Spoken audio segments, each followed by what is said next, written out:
Welcome back to the InsightLab, and I'm excited to have you join me again as we dive into the latest developments in global news and current events.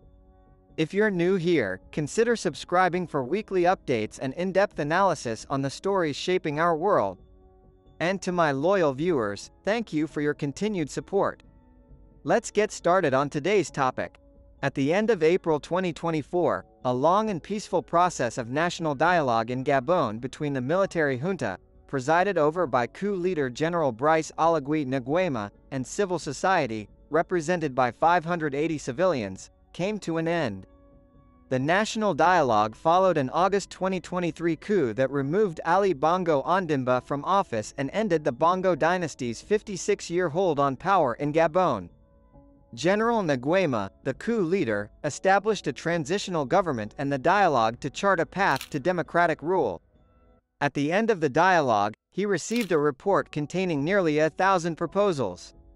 Gabon has now entered a period where promises must give way to execution. Agenda setting must be replaced by policy implementation. Action must take the place of words. For now, the coup leader enjoys the status of a hero. There was no serious opposition to his announcement of a 2-year transition. While there is much to be praised in the man who overthrew the Bongo dynasty, unless Nguema manages to either hand over power to a civilian, generate significant economic growth, or nationalize the economy for the benefit of the Gabonese, he risks becoming the country's third authoritarian ruler. According to the published report, Gabon will abandon its French-style dual executive, wherein a president shared executive power with a prime minister. Instead, the country is going for the presidential system with a legislature to provide checks and balances for the president. Members of Ali Bongo's former ruling party, Parti démocratique de Gabon, are disqualified from holding public office for 3 years. And the dialogue did not forbid Nguema from serving as president. So this new constitutional design might lead to 2 years of benign, popular, personal rule until whenever elections are scheduled.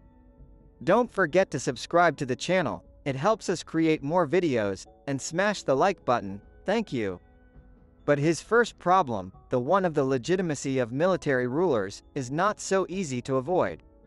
Gabon has one of the richest per capita economies in sub-Saharan Africa, thanks largely to capital-intensive extractive industries, funded by economic rent, macroeconomic revenue generated for the state without making any contribution of capital, or mining technology, or even labor.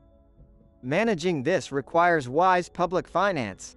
The new government must control spending, and begin extracting tax revenues either in direct taxes of businesses or indirect taxes through customs.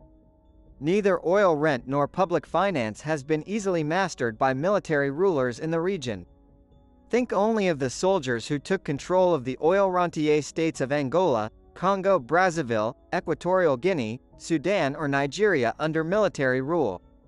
For most of these military rulers, the easy distribution of unearned mineral rents at first looks like a simple political solution. Then they realize that the thirst for unearned mineral wealth is unquenchable. Corrupt embezzlement to offshore fiscal paradises usually follows. Gabon's creditors are watching closely. Like the rest of the continent, Gabon is deeply in debt, 57.4% of GDP.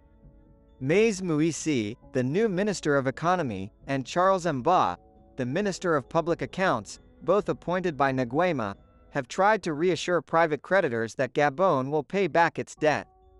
In February, the International Monetary Fund reported that the government has initiated reforms to improve the management of public finances.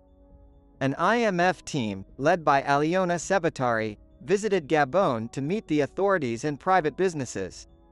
She forecast growth to reach 3% next year, but not sufficient to meaningfully boost per capita incomes. Once the honeymoon between the military regime and civil society is over, the transitional government will have to produce economic growth. It will have to improve the lives of ordinary Gabonese who have been left behind by 56 years of kleptocratic rule by the Bongo dynasty. If Nguema does not reduce poverty, his popularity will decline and it will be difficult for him to implement the other policies listed in the National Dialogue Report. It is easy to promise economic growth. It is another thing to deliver it. Nguema's government has inherited a difficult fiscal position because of Ali Bongo's re-election campaign spending. That widened Gabon's budget deficit to double digits. Gabon was not paying its debt in 2023, but instead was accumulating financial fines on late payments. Nguema's government must now pay these, further lowering available revenue. Fiscal deficits in 2024-25 may be difficult to finance in the currently tight global finance environment, the IMF warns. This means Gabon's public debt, despite promises by the government to creditors, may continue to grow. Added to this is the problem of the billions of dollars that have been stolen by the Bongo dynasty. Despite Nguema's personal trips to London and Paris, and the arrest of former First Lady Sylvie Bongo and her son Noureddine Bongo, he has been unable to find the hidden treasure. Most of the stolen money was borrowed by the Bongos.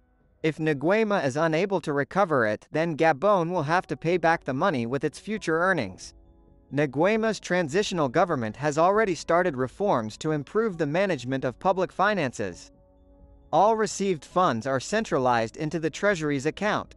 A regulatory framework for the management of state-owned enterprises has been set up, and public investment processes will be better managed. But these reforms will take time. Nguema has assured foreign investors of political stability. He has assured both France and the United States that Gabon is an ally of the West.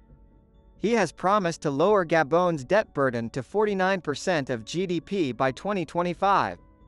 There is no doubt that whatever Nguema does over the next 2 years, it could not be worse than what the Bongos did for 56 years.